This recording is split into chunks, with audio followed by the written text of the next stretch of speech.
Hola a todos, sean ustedes bienvenidos a un episodio más de El Historiador, y hoy vamos a estar conversando sobre un tema sumamente interesante, la reelección o la no reelección, como se prefiera ver, para lo cual doy la bienvenida a la maestra Gabriela Román. Maestra, un gusto que nos acompañe. Sí, gracias Isaac por la invitación.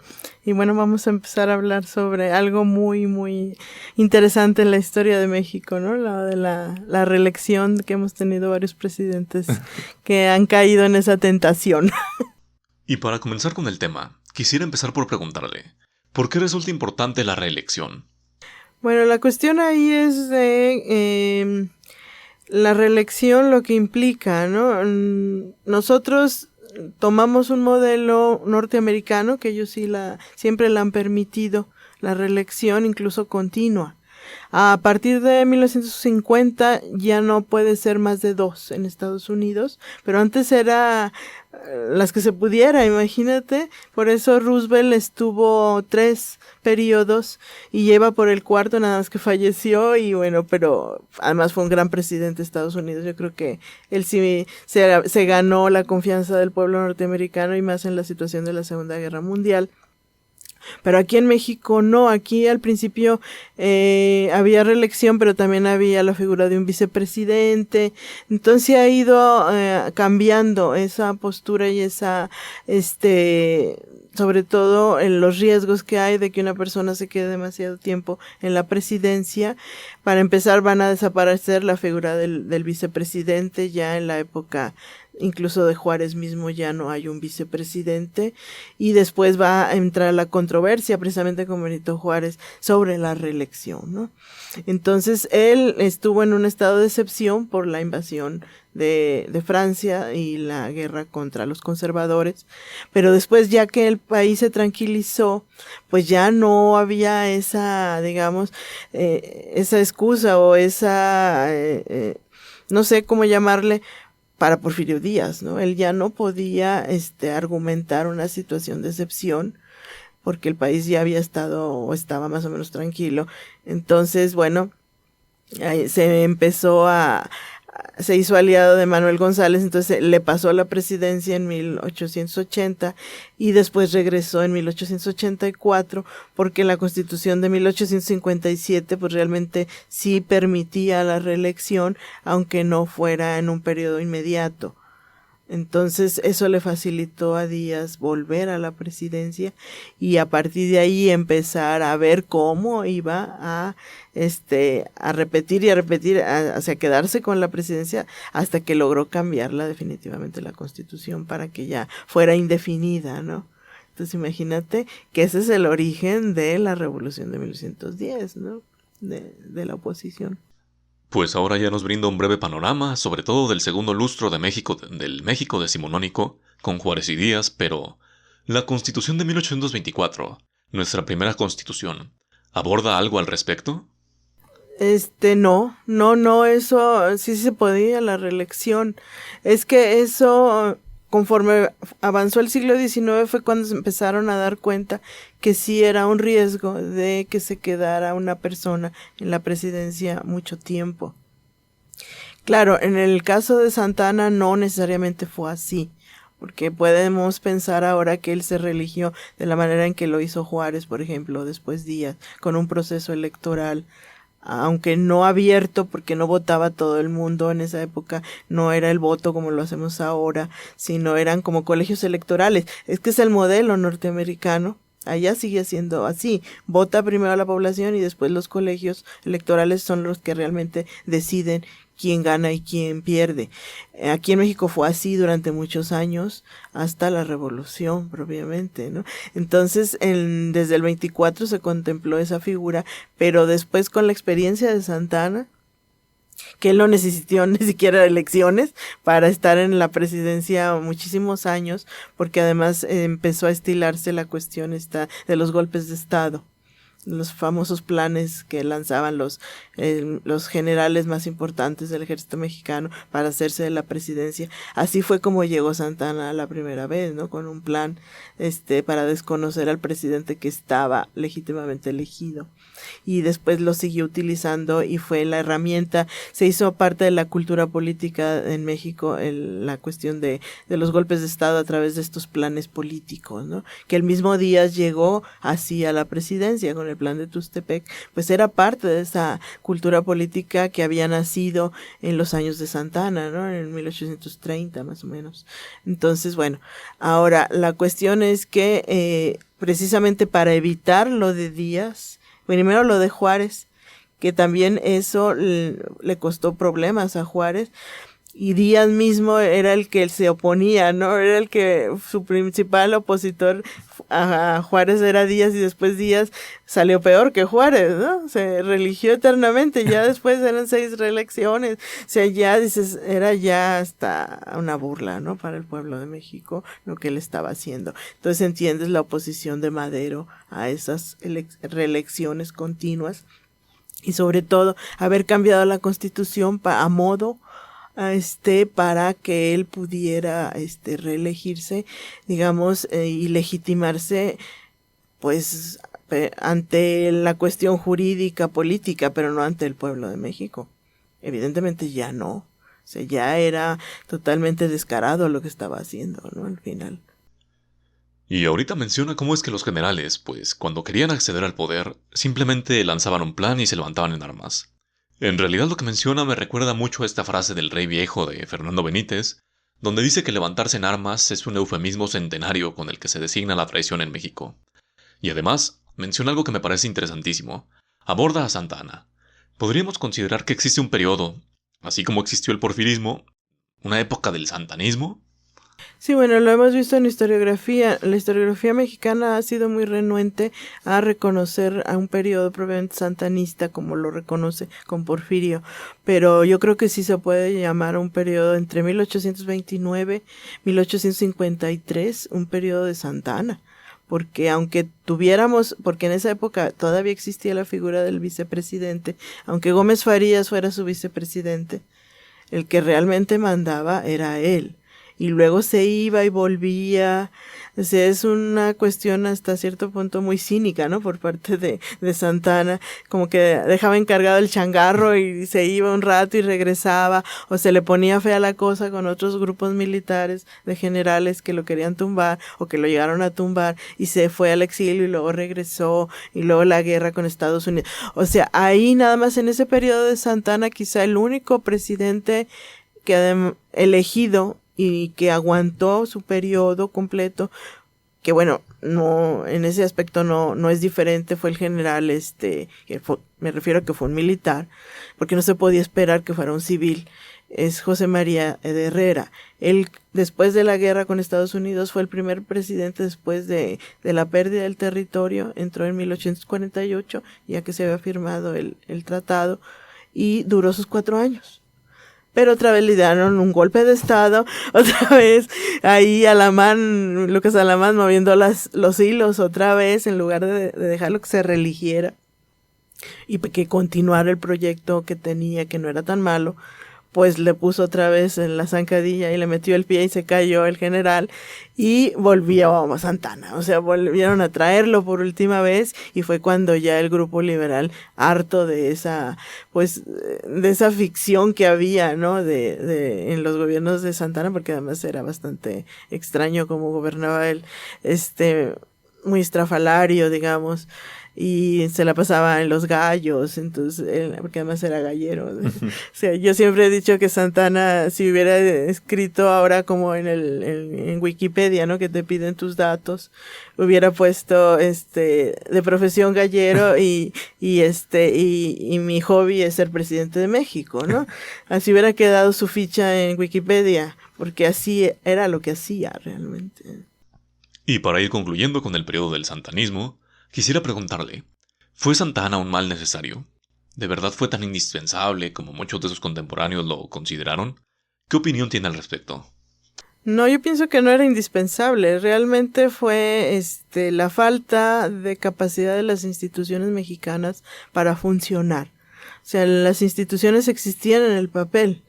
O sea, estaba muy estructurado, teníamos un gobierno, o sea, México, y además siempre, desde la independencia había una constitución, aunque fuera centralista después, ¿no? Porque primero fue federalista y luego centralista. O sea, existía, pero nada más en el papel. En la realidad eran los caudillos regionales los que controlaban al país, y él es un caudillo, de alguna manera es un caudillo, entraría en esa categoría.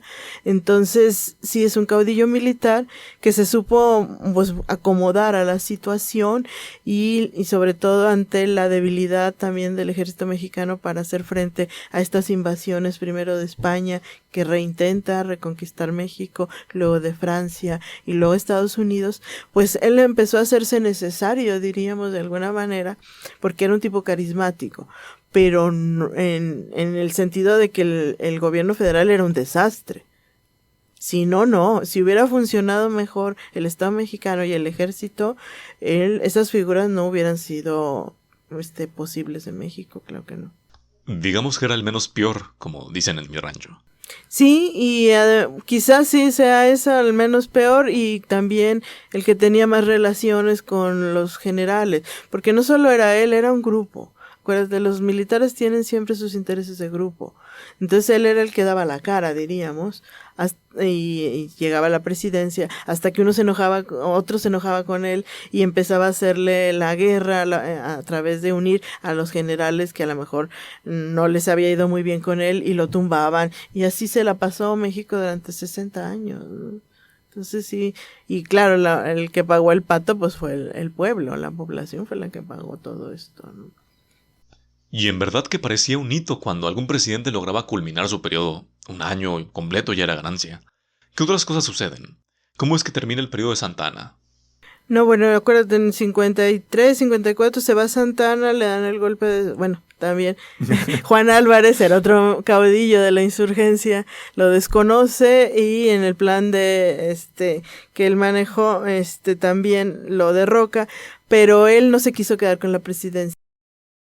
Es el plan de Ayutla, volvemos a los famosos planes, pero él no se quiso quedar, además de que ya era una persona mayor, él no quería quedarse, ¿no? O sea, no quiso, o sea, él dijo, bueno, yo ya ayudé al grupo liberal, ya los liberé de este hombre, ya se va al exilio, fue el último exilio, y ahora ustedes convoquen a un congreso constituyente, que haya elecciones y que de ahí surja un presidente legítimo, que ese fue el caso de Comonfort, de ahí va a salir él. Entonces, pero él también después se va a dar un autogolpe de estado y no va a desconocer la Constitución.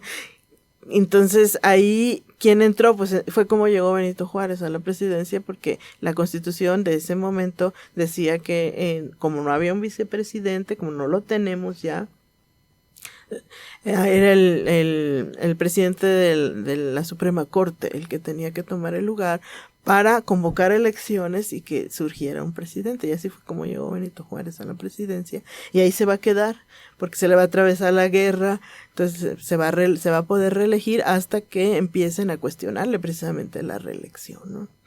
Ahora, seguimos con la figura de Juárez. A Juárez le toca, como a prácticamente todos los gobernantes del siglo XIX, un periodo sumamente convulso. Podríamos decir que las reelecciones de Juárez estaban justificadas o legitimadas por la intervención, pero después, como muchos otros, se termina aferrando al poder. Bueno, yo sí siento que él debió haber dejado la presidencia y haber convocado elecciones ya cuando se consolidó la República, y que sí debió haber en 1868 convocado unas elecciones, porque la Constitución ya estaba lista, o sea, ya tenía todo el marco jurídico, diríamos. Pero bueno, ahí la cuestión es que él vio el riesgo de Porfirio Díaz, o sea, él le tenía mucha desconfianza a Díaz. Además, a pesar de que eran paisanos, ¿no? Que eran los de Oaxaca los dos, pero venían de tradiciones y de formaciones muy distintas. Entonces creo que don Benito le tuvo desconfianza a Díaz, y no era algo totalmente fantasioso. O sea, el tiempo le dio la razón a Juárez, lo que iba a hacer Díaz. Además, la cuestión de Juárez es que él no quería que llegara mucho capital norteamericano, que no se le abrieran las puertas del país al capital norteamericano, que fue lo que hizo Díaz. O sea, no es solo una cuestión política, es una cuestión de proyecto económico. Entonces, Lerdo de Tejada, que es el heredero de Juárez, él también siguió ese modelo, no abrir el país al 100% al capital norteamericano. Lerdo tenía una frase que decía, entre Estados Unidos y México está el desierto, o sea, está el norte de México, somos nosotros, ¿no? Entonces, a lo mejor que lleguen al norte, pero que no hagan en todo México, que hagan otro, o como una sucursal de Estados Unidos, que eso fue lo que pasó con el tiempo. A lo mejor Díaz al principio no se dio cuenta, ni los políticos de ese momento, de lo que habían hecho, al abrirle al capital norteamericano, inglés y francés las puertas, pero sobre todo al norteamericano, pues lo que iba a pasar, ¿no? Que con el tiempo ellos se fueran haciendo de propiedades de empresas, y entonces iban a estar presentes no solo en la economía, sino en lo cultural, en lo social. ¿Qué fue lo que pasó? Para 1910 Estados Unidos es el gran empresario de este país, ¿no? Maestra, ¿cómo se va a gestar la dictadura porfirista? ¿Cuáles son los elementos que influyen? Y por supuesto, ¿qué importancia va a tener posteriormente la figura de Madero? Bueno, al principio te digo, lo de Manuel González creo que fue un buen arreglo, le encontraron una solución rápida, ¿no? Pero eso no se podía repetir siempre, entonces, porque también Manuel González empezó a hacer su propio grupo de poder y por eso tampoco le gustó a Díaz. O sea, no solo porque fuera un peligro ante la opinión pública parecer que nada más iban a turnar la presidencia, sino porque vio que el propio Manuel ya se estaba convirtiendo en su opositor. Entonces fue cuando lo sacó de la jugada, tuvo 2 atentados, Manuel González, y creo que entendió el mensaje, ¿no? Bastante bien y rápido, y se retira de la vida política. Pero después él va a tener ese problema cada 4 años. En esa época eran cada 4 años, no eran 6. Entonces cada 4 años, ¿qué argumento ponerle a la oposición? Porque siempre la oposición ha existido en México, para argumentar que él es la mejor opción, ¿no? Entonces fue avanzando hacia la dictadura. No sé hasta dónde fue consciente de eso, de empezar a callar a la prensa, después no dejar que surgieran partidos políticos, controlar las elecciones. O sea, poco a poco fue avanzando hacia la dictadura hasta que exactamente en el año 1900 va a surgir el partido antirreeleccionista en San Luis Potosí.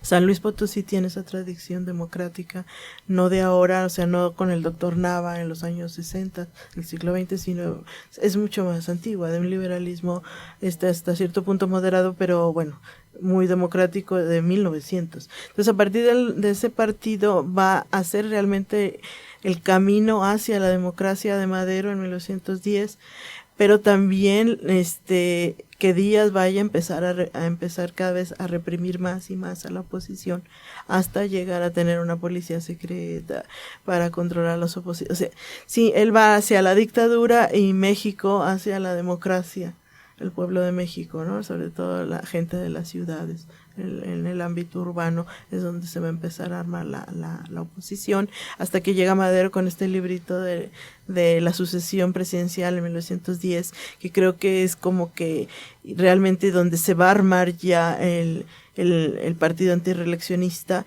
que es la que le va a dar batalla en 1910, cuando saben que Díaz se va a volver a postular, imagínate, otra vez. Ahora, aquí avanzamos mucho hasta el periodo de inicio de la revolución, pero previamente se había llevado una famosa entrevista entre el presidente Díaz y Creelman, este periodista norteamericano. ¿Qué relevancia tuvo la entrevista? ¿Por qué influyó en el ánimo de Madero? Yo alguna vez leí la entrevista completa, y cuando leí la sucesión presidencial yo sentía como que Madero realmente se había basado en la entrevista para escribir el libro, ya en la parte donde habla propiamente de Díaz, porque el libro tiene una parte histórica y que, bueno, habla de todo el militarismo en México y las consecuencias negativas que tuvo para el país, que los militares se hayan quedado con el poder después de la independencia, hasta Díaz mismo, pero sí, como que es como un espejo. Tú ves la entrevista de Creelman y ves lo que está escribiendo él, y es precisamente el argumento de Madero. Le está contestando a Díaz de alguna manera toda su defensa que hace ante Creelman de por qué sigue en la presidencia. pero también de esa frase que lanzó ahí, que abrió ahora sí que las expectativas, ¿no? De que él ya se iba a retirar y que México estaba preparado para la democracia, pues ves que nada más era un discurso político, que él no estaba convencido realmente, o no sé si en 1906 sí estaba convencido, y después se arrepintió, no sé qué pasó ahí, pero bueno, eso abrió ya el camino final para que Madero se convirtiera en el líder de la oposición. Bueno, uno ingenuamente podría llegar a pensar, Díaz en 1910 ya tenía 80 años. Seguro que le quedaba poco tiempo de vida. Podría uno esperar a que falleciese. De hecho, vive 5 años más. Pero el problema era el grupo que secundaba a Díaz. Félix Díaz, entre otros que estaban esperando la presidencia. ¿No es así? Sí, ese era el riesgo. El grupo de los científicos, evidentemente Díaz, en la última solución que encontró en 1904 fue volver a reinstalar la figura del vicepresidente y va a traer a un norteño a la vicepresidencia de Ramón Corral, que era de Sonora. Pero eso no va a ser suficiente, ya la oposición a él, o sea, ya nadie le creía. Entonces dijeron, bueno, está este señor para que en caso de que a él le pase algo, pues tengamos una sucesión, digamos, tranquila, ¿no? Sí, pero el problema era el grupo que estaba atrás también de Corral y del propio Díaz, que era este grupo de científicos que no eran más que, digamos, ahora serían los tecnócratas actuales, gente formada en el extranjero y que tenían fuertes intereses económicos con las empresas norteamericanas y europeas. Entonces, aunque él se hubiera retirado o hubiera fallecido siendo presidente, el modelo económico y social que había se iba a quedar, o sea, no iba a haber un rompimiento. Entonces Madero de alguna manera en ese sentido también, él tampoco quería cambiar muchas cosas, él quería nada más el cambio político a nivel de la presidencia, a nivel de las gobernaturas, quizá desaparecer las jefaturas políticas, que eso fue lo que hizo Carranza inmediatamente cuando fue reconocido como gobernador de Coahuila, pero en el fondo lo económico iba a seguir más o menos igual. O sea, creo que Madero no contó con la astucia, diríamos una frase conocida de Zapata y de Villa, ¿no? Que iban a surgir dos proyectos diferentes que también, pues, de alguna manera eran de oposición, pero que no aspiraban solo a lo político, sino a un cambio social. Y ahora, ya surge el tema de Madero. ¿Quién es Madero? ¿De dónde surge? ¿Cuáles son sus ideales? Quizá de forma somera, pero para conocerlo mejor. Hasta una breve mención al espiritismo. ¿Qué nos dice al respecto? Bueno, Madero era de Parras, o sea, imagínense, nació un 30 de octubre en Parras, y bueno, él en ese sentido sí se parecía a los científicos. Él también tenía una formación en el extranjero académica, era agrónomo, era administrador, y va a regresar a la laguna, a San Pedro de las Colonias. En su familia tenía varias haciendas, el cultivo del algodón y todo esto, y ahí también va a empezar a relacionarse con otros opositores. En la laguna siempre hubo mucha oposición a Díaz. Curiosamente, o sea, la revolución ahí no debe sorprendernos porque surgió en Chihuahua y en Coahuila. O sea, los dos estados fueron muy opositores desde antes de Madero, ¿no? En el caso del espiritismo, bueno, eso él lo tomó de cuando estuvo en Francia. Era una corriente muy socorrida en esa época entre las clases altas europeas y norteamericanas y mexicanas. O sea, en eso no hay diferencia. Él era de la clase alta, estaba muy educado el señor, pero sí él realmente sufrió y vio realmente lo que era el régimen de Díaz cuando va a regresar ya grande a México y va a querer ser presidente municipal de San Pedro en 1904, y le hicieron chanchullo. O sea, no lo dejaron llegar. Probablemente sí ganó por la oposición que ya había en la laguna al régimen de Díaz, y no lo dejaron llegar. Entonces él fue donde ya se enojó, donde dijo, entonces ahí ya empezó a captar lo que era realmente el gobierno porfirista, y es donde van a hacer su oposición ya más formal, políticamente hablando, al régimen, ¿no? Y pues lo que él va a ver es que por las buenas no se le puede ganar al régimen. Sí, eso vio él, que por lo legal era difícil si no era por una revolución y por algo más radical, más violento, ¿no? Porque si no, el poder nunca lo iban a entregar ellos, claro que no. Madero pues viene de una familia acomodada. Su abuelo, don Evaristo, conoció a Díaz, o al menos tendrían algún contacto. ¿Madero llegó a entrevistarse con Díaz? Sí, claro que sí, sí. Además, la familia de Madero era enemiga de Díaz. O sea, Evaristo, el abuelo, el fundador de esta familia, el patriarca, diría José Vasconcelos en la biografía que hizo de Evaristo, sí, él se opuso a Díaz en 1876, cuando Díaz vino a pedir ayuda para lo del plan de Tuxtepec. Evaristo no estuvo de acuerdo con el proyecto que traía, ¿no? Entonces no hubo un apoyo y siempre tuvieron problemas. Entonces después Evaristo por eso también se va a retirar de la política. Siendo gobernador va a renunciar, siendo gobernador de Coahuila va a renunciar antes de que terminara su periodo, se va a autoexiliar. Entonces Francisco tenía esos antecedentes también, ¿no? Pero ya lo vivió en carne propia cuando perdió las elecciones. Y sí, después, hasta donde yo sé, fue incluso a llevarle el libro a Porfirio, a presentarle a la asociación presidencial, porque en la primera parte de ese libro es un libro de historia. Y según yo sé, no sé si me estoy confundiendo, pero sí se lo dio incluso en la mano. O sea, sí se entrevistó con él, porque probablemente Porfirio Díaz quería sacarlo de la carrera presidencial, ¿no? Dijo, ahorita lo convenzo aquí y ya se acaba ese problema para mí. Y fue peor, creo. Sí, le llevó el libro y no lo pudo convencer de que se retirara de la candidatura, entonces pues lo tuvo que encerrar después, ¿no? En la penitenciaría, primero en Monterrey y luego en San Luis Potosí. Pero, ¿de qué habla el libro? ¿Por qué molesta o causa escozor a Díaz? Pues es que imagínate, el libro primero empieza como lo hemos visto, ¿no? Con una cuestión del pasado, muy pasado, pero también va explicando o intenta explicar cómo los militares se hicieron del poder y no han dejado.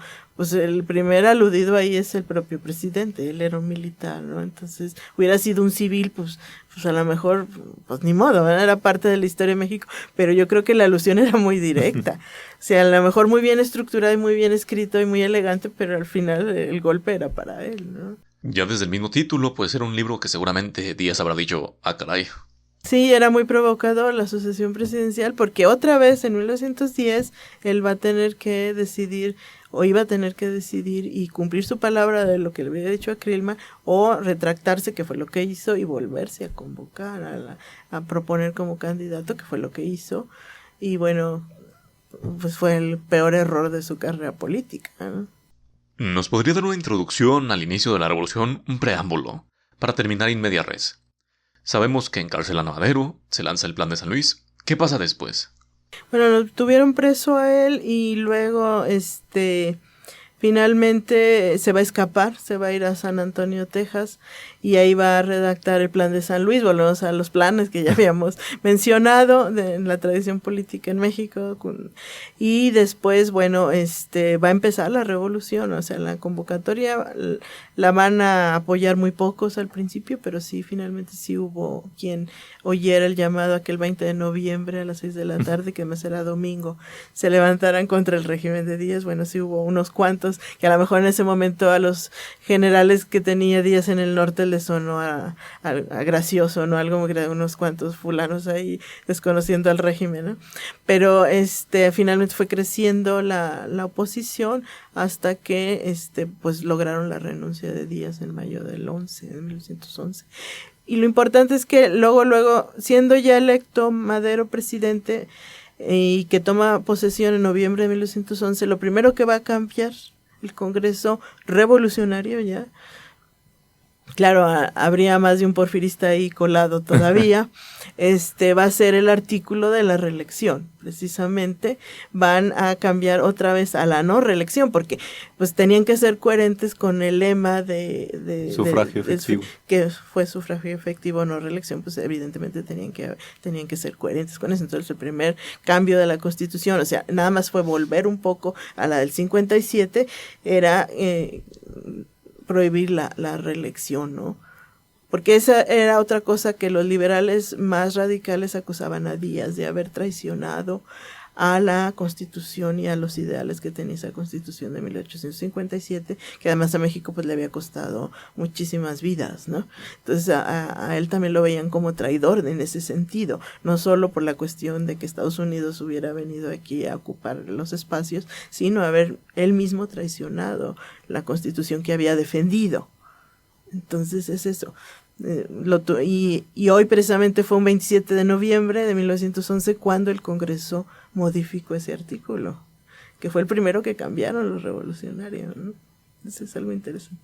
Cambian la Constitución, modifican la del 57, pero ¿por qué posteriormente Carranza va a lanzar un constituyente para hacer una nueva Carta Magna? Bueno, es que en la del 57 no estaba contemplado la cuestión de los obreros y de los trabajadores, porque México en ese momento no estaba industrializado. La industrialización va a entrar con Díaz, precisamente. Entonces, todas las demandas obreras no están dentro del 57. Entonces, bueno, es eso, básicamente, y también la demanda agraria, ¿no? Lo de la devolución de las tierras a los campesinos, eso tampoco está en la del 57. O sea, es que si Díaz creó otro México, finalmente sí cambió México en esos 34 años que estuvo con Manuel González, sí cambió a la sociedad mexicana, pero la Constitución permaneció inmóvil en ese sentido, porque a él ya no le importó, pues realmente ya no la necesitaba. Cuando se necesitó legitimar la revolución, porque esa es la legitimación de la revolución, es la Constitución, por eso se tuvo que hacer una nueva, porque si no hubiera seguido la misma. Si nada más se hubieran quedado en lo político, pues ya tenía la del 57, cambias el artículo y se acabó el asunto, ¿no? Desapareces quizá, como Carranza lo hizo aquí en Coahuila, las jefaturas políticas, que era otra estrategia de Díaz para mantenerse en la presidencia, y con eso hubiera sido suficiente. No, es que ellos vieron que realmente sí se necesitaba un cambio. O sea, México sí cambió. Ahora, hay una frase que a mí siempre me ha llamado mucho la atención de John Womack, que dice, él es especialista en Zapata, y es el libro de Zapata donde dice, así empieza su libro, dice, esta es la historia de unos campesinos que para volver al pasado hicieron una revolución.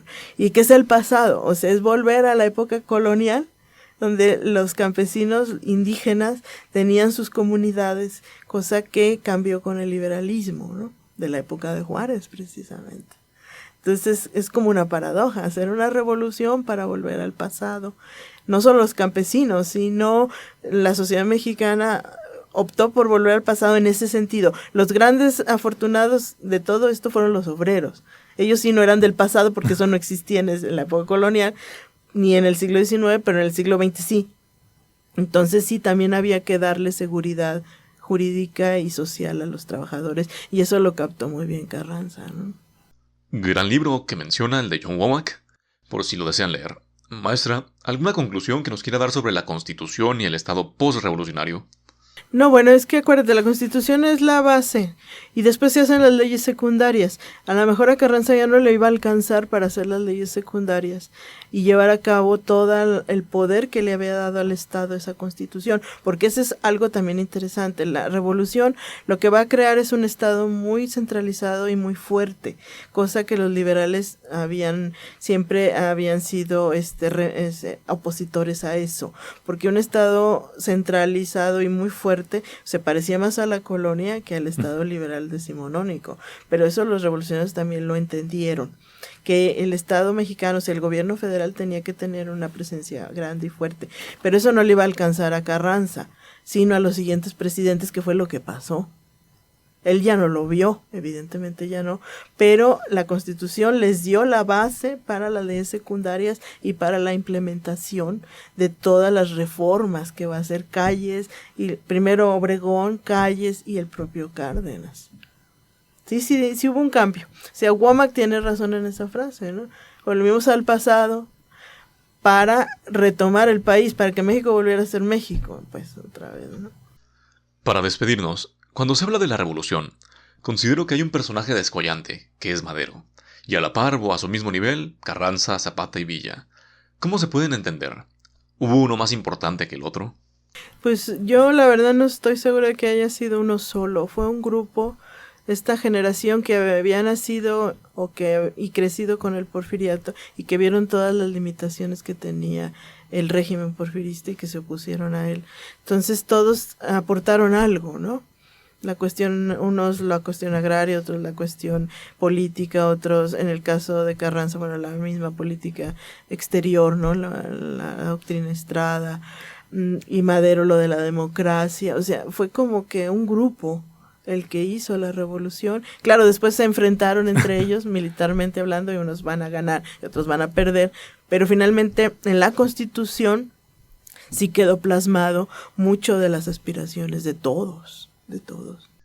Y ahora que menciona eso, recuerdo mucho al primer libro de texto de historia, de los que coordinó Martín Luis Guzmán, villista por cierto, y que hay una página en la que aparecen las fotos de los cuatro caudillos. Curiosamente todas estas fotos están juntas, pero las fotos de Carranza y Madero aparecen por encima de las de Zapata y Villa, a pesar de que las pudieron haber colocado juntas, y me parece simpático, pues que los intentan reconciliar.